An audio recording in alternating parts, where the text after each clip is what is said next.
Hi YouTubers, happy Valentine's Day. Today we're going to talk about my orchids. Here they are, and look, they're flowering. So something bad happened recently. My cat jumped up in this windowsill and took out my little orchid here that used to be in that little purple fish. That's the bad news. The good news is the plant didn't suffer at all. I quickly put it in this clear pot and it's absolutely fine. There's nothing wrong with it whatsoever. And as you can see, it is flowering. It has two beautiful little flower spikes. What I did for you guys today is I decided to show you how dry I let my plants get. Now I don't want to take it out of this pot because it is in flower, and the more you disturb your orchids, the less happy they are. That is something to think about. The more you disturb them, the less happy they are. Now, these orchids are extremely dry right now. I let them fully dry out, and this one even has a little bit of burnt on the leaf because the sun is starting to get much brighter, and I have to kind of keep on top of this. I'm going to have to start to change my water regimen because spring is coming. But as you can see, here's some new growth right here. Here's some nice big roots, but everything is dry. Here's another one. Can you see that okay? Another beautiful flower spike. And look at how it's branched off, if you can see that, into two separate flowering spikes. So, what I want to do is show you guys just how I'm going to water these. So I'm going to go over here. I'm not going to feed them this time. I did feed them last time. And I like to kind of skip every other watering, maybe twice. I mean, it depends, but I just fed them, so I'm just going to water them this time around. And I want to make sure my water is not ice cold. I just want it tepid water. Okay, here we go. Whoa. Oh, we're going to water this guy first. They're so dry. Okay, here's what I wanted to show you too.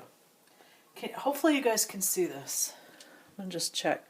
Okay, hopefully it'll focus for us.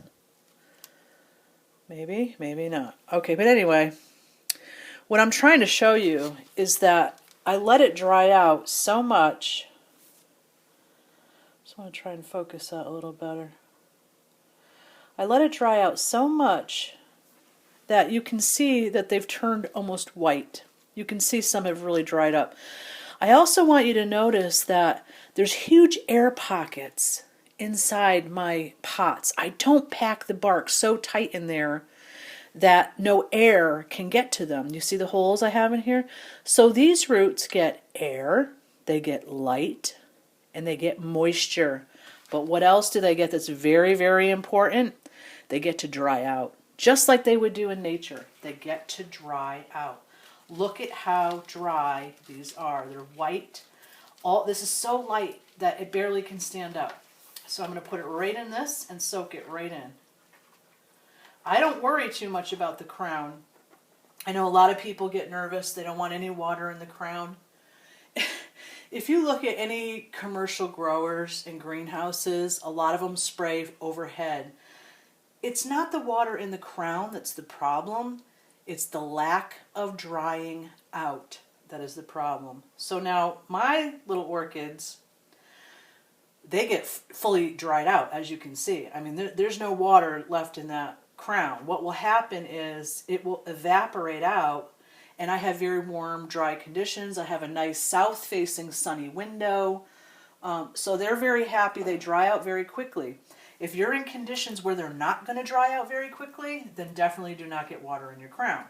So again, it goes back to that thing. What kind of an environment are you growing your orchids in? I have very warm environment, and I have a sunny window, and so my conditions are okay. to get water in the crown. I've never had a problem with that, and I've gotten water in there many, many, many times.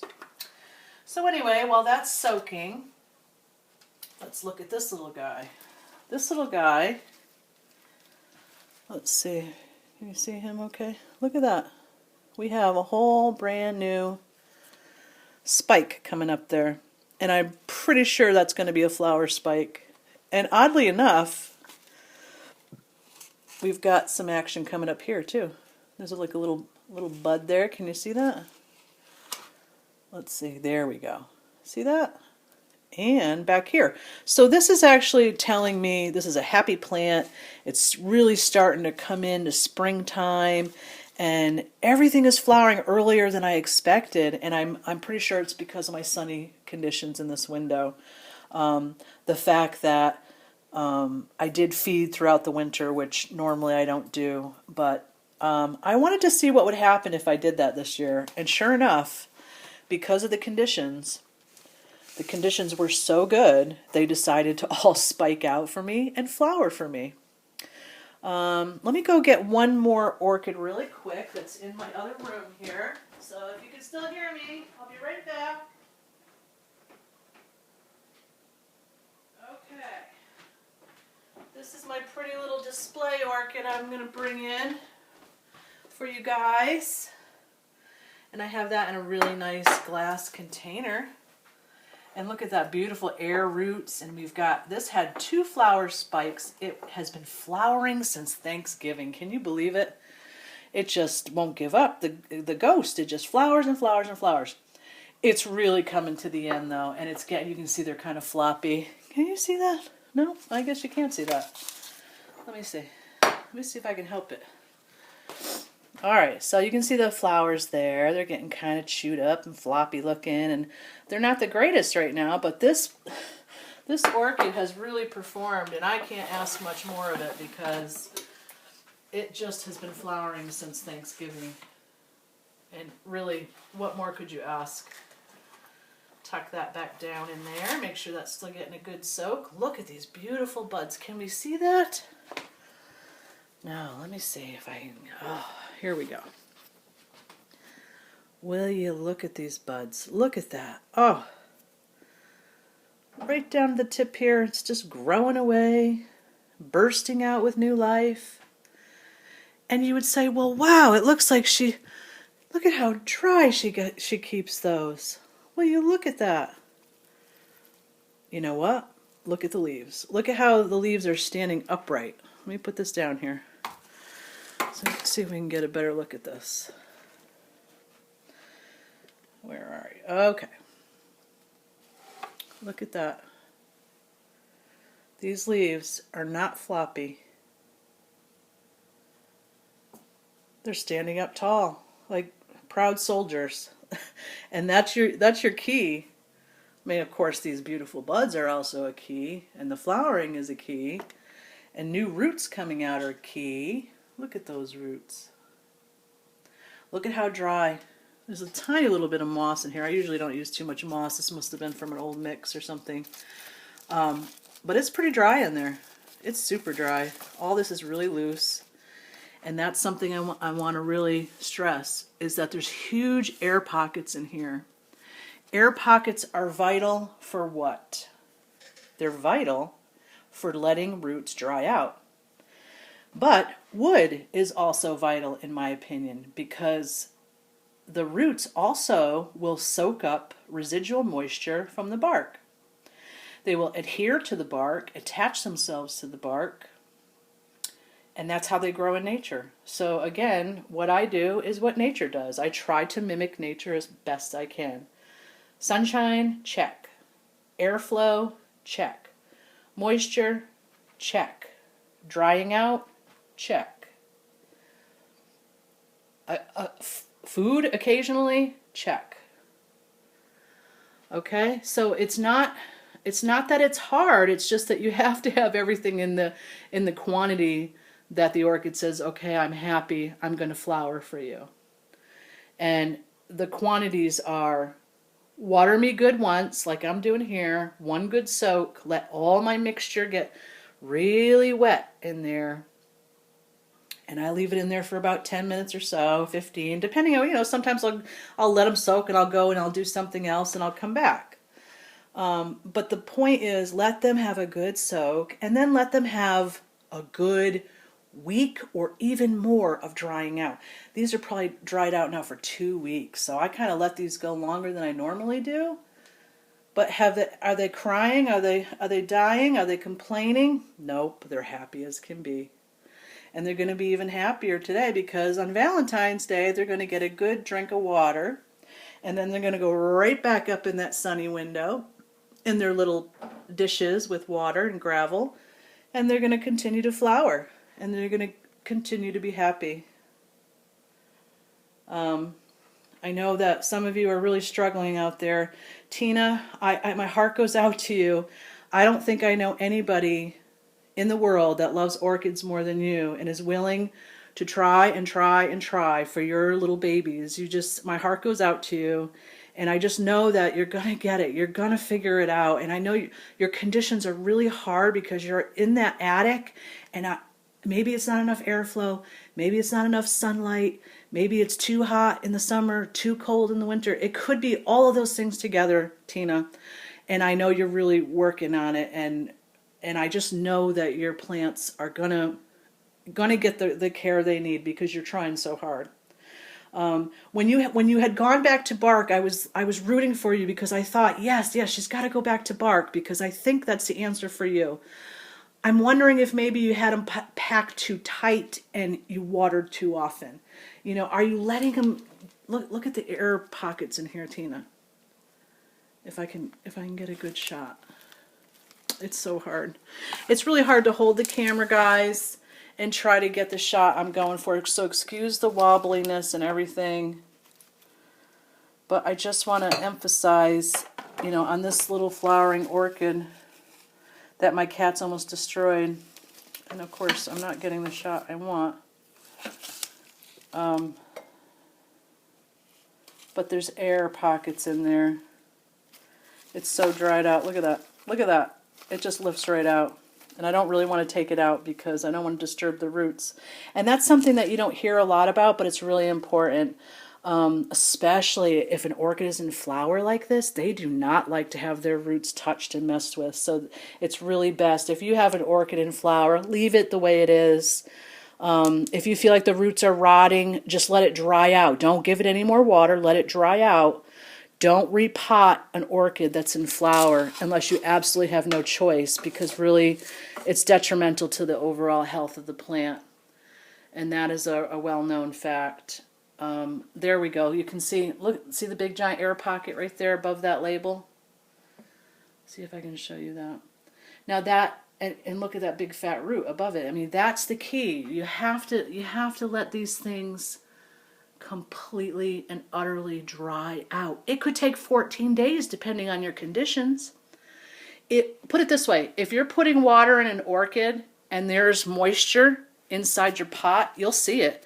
You'll see it in these nice little clear pots. That's why I love these clear pots. Don't water it. That's your orchid saying, look, I don't need water. I still have moisture in here. So you don't water. Let it go. Let it go until it's completely dried out like this one, which I'm going to do next. I'm going to take this one out. Happy little orchid. Wow, this one has some really nice pockets of air. Look at that. Whole sections where there's no bark. That's good because that lets it dry right out. So that'll be a happy little orchid there. That one's loaded with buds, and it's funny how it's spiking out. It has 2 flower spikes coming off of 1 spike. It's funny, you don't know why orchids decide to do what they do. Some will throw you a whole new spike. Some will have 3 flowering spikes on 1 stem. They do some really weird stuff, and who knows why they do it. Why do some orchids have more air roots than others? That's a mystery to me too. I'm sure it has something to do with the environment and, how much moisture they get. This one, it lives in a whole different environment than my other ones. This one lives in my living room where it's darker. And there's probably a lot more moisture in the air because I have several fish tanks in my living room. As you all know, I have goldfish and discus and I'll be making a video on them soon too. So that's about it. I just wanted to show you guys just how dry I let these guys get. I let them dry right out. You'll see some water in the bottom here. You know, not much. I never let that water go above the bottom of the inside pot because I don't want any wicking up. But the evaporation keeps those roots nice and happy. Look at how happy that root is. This one's a little dried out, so who knows why. Look at this one. There's a whole big new one coming, and that looks like it's going to be an air root too. But as you can see, happy roots all in here. Look at the big air hole there. You see that? Big air hole. Happy roots. And this one doesn't even really look like it needs to be watered yet. I might let this one go, I think. Look, there's still moisture in the pot. So what's that telling me? It's saying, hey, lady, I'm not ready. Let me dry out. And I'll say, okay. Yes, I talk to my plants. And do you know that they scientifically prove that it's really good to talk to your plants? You're actually giving them carbon dioxide every time you talk to them. And they're giving us oxygen, so we have a nice symbiotic relationship. Look at these leaves. See that? Boing, standing right up to attention. That's a nice, happy orchid. It's not wanting for anything. And that's what you want. You want your leaves like this. If your leaves are flopping over and saggy, that means it's not a happy plant. If they're standing tall to attention like this, it means it's a well-hydrated, well-fed, happy orchid. And this little lady has been flowering for me forever. Just a pretty little fowl. So hope everybody has a lovely Valentine's Day. My husband got me a box of chocolates from a local chocolatier who uses an old Belgian family recipe. And let me tell you, it's the best chocolate in the universe. So I thank him for that. And I hope everybody has a great Valentine's Day and happy orchid growing. Bye-bye.